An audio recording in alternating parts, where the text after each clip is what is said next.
Europe 1. Écoutez le monde changer. Le journal Mathieu Béliard, Hélène Zélani. Une marque de plus rejoint la litanie des enseignes d'habillement en grande difficulté. Célio vient donc d'être placé en procédure de sauvegarde. Le leader en France du prêt-à-porter masculin connaît plus ou moins le même sort que les Naf-Naf, La Halle, Camaïeu ou encore André.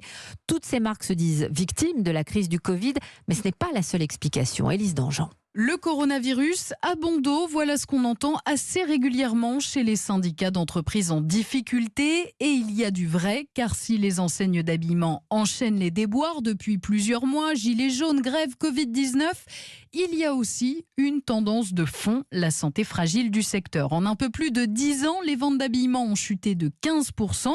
En cause, l'essor de la vente en ligne, la concurrence du marché de l'occasion et bien sûr l'arrivée de l'Irlandais Primark. Mais ce n'est pas tout, explique Yves Marin, spécialiste de la distribution. C'est un des marchés les moins concentrés au monde, les plus dilués au monde, dans la mesure où le leader sur le marché de la mode ne pèse que, entre guillemets, 4% des ventes en chiffre d'affaires, qui habille par exemple, alors que sur la plupart des marchés grand public, le leader pèse tout de suite 15 à 20% du marché.